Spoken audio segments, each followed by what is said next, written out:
Imagine a moment where a single encounter changes everything. Charlotte Ashford had attended countless business events and charity galas, but this wedding felt different, because she was here as a guest, rather than an obligation. At 34, Charlotte commanded Ashford Industries with the same grace she brought to navigating social situations, while using a wheelchair. The spinal cord injury from a skiing accident 3 years ago had changed many practical aspects of her life. But her sharp business mind and natural elegance remained unchanged. What had changed was her comfort with large social gatherings. Charlotte had discovered that many people either stared awkwardly or avoided eye contact entirely when they encountered her wheelchair. And the exhaustion of managing other people's discomfort had made her increasingly selective about social events. This wedding was different, because it was for her college roommate, Jessica. Someone who had remained genuinely supportive through Charlotte's recovery and rehabilitation. Picture this, a crowded ballroom, filled with laughter and music, where one woman's courage to show up sparks an unforgettable connection. Charlotte wanted to celebrate her friend's happiness, even if it meant enduring the uncomfortable dynamics that often accompanied formal events. Charlotte had positioned herself at a table near the edge of the ballroom, where she could observe the festivities while maintaining easy access to exits.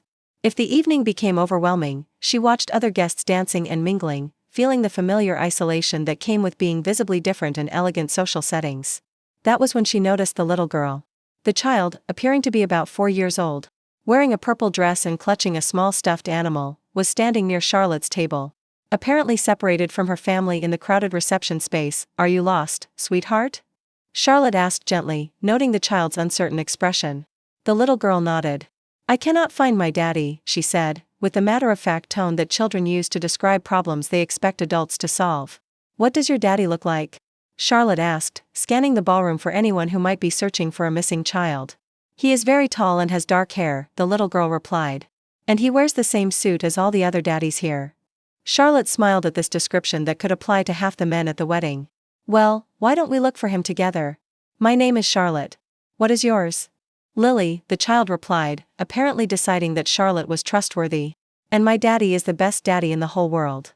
Before Charlotte could respond, a man appeared at their table with the relieved expression of a parent who had been searching frantically. "Lily, there you are," he said, kneeling down to her level. "I was looking everywhere for you, Daddy." "This is Charlotte," Lily announced proudly. "She was helping me find you because I got lost." The man looked up at Charlotte with gratitude that seemed entirely focused on her kindness rather than her wheelchair. "Thank you so much for staying with her," he said. "I am Michael Torres, and I cannot tell you how grateful I am." Charlotte found herself studying Michael's face, noting the genuine warmth in his expression and the complete absence of the awkward discomfort she had learned to expect. "I am Charlotte Ashford," she replied. "It was my pleasure. Lily is delightful company." Michael appeared to be in his mid-30s, with the kind of natural confidence that made his formal attire look comfortable rather than stiff. More importantly, he was looking directly at Charlotte's face while speaking to her, engaging with her as he would any other person. As they talked, Charlotte learned that Michael was attending the wedding alone with Lily after his babysitter had cancelled at the last minute. He worked as a pediatric nurse at Children's Hospital, which explained his natural ease with children and his obviously patient parenting style. "I hope you don't mind me saying," Michael said, as Lily settled into the chair beside Charlotte, "but you handled that situation with Lily perfectly. Many people would have just directed her to find a wedding coordinator or security." Charlotte felt something warm in her chest at his recognition. "Most people assume children and wheelchairs don't mix well together," she admitted. "But I have always enjoyed talking with kids. They see the world so clearly." Michael nodded with understanding. "In my work, I see how naturally children adapt to different situations. Adults often struggle more with things that kids accept easily." As the evening progressed, Charlotte found herself drawn into conversation with both Michael and Lily. The little girl was charming and curious, asking thoughtful questions about Charlotte's wheelchair with the direct interest that seemed natural to her age. "Can I push you to the dance floor?" Lily asked with sudden inspiration. "I think you and Daddy should dance together." Michael's cheeks flushed slightly. "Lily, not everyone likes to dance," he said gently. "Actually," Charlotte said, with surprise at her own boldness, "I would love to dance. I haven't danced since my accident, but I have been curious about whether it was possible." Michael's face lit up with understanding.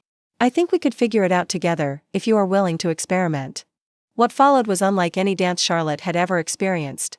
Michael adapted naturally to her wheelchair, creating movements that felt graceful and joyful rather than awkward or forced. Lily appointed herself their dance instructor, offering enthusiastic guidance from the sidelines. For the first time since her accident, Charlotte felt genuinely included in a social celebration rather than just tolerated. Other wedding guests watched with obvious admiration rather than pity. And Charlotte realized that Michael's easy acceptance had somehow transformed the entire dynamic. As the evening wound down, Michael approached Charlotte with obvious nervousness. "Charlotte," he said, "I know this might seem forward, but would you be interested in having dinner with me sometime? Not as a thank you for helping Lily, but because I have genuinely enjoyed talking with you tonight." Charlotte looked at this man who had somehow made her feel desirable and interesting rather than inspiring or tragic. "I would like that very much," she said. The relationship that developed over the following month surprised Charlotte with its naturalness. Michael proved to be thoughtful, intelligent, and remarkably skilled at seeing past her wheelchair to the woman she remained.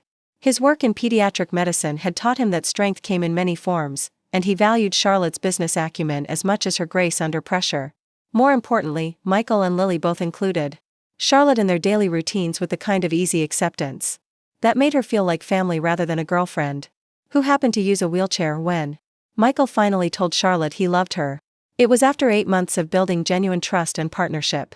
"I fell in love with your intelligence, your kindness, and your strength," he said, as they sat together in the accessible garden Charlotte had created at her home.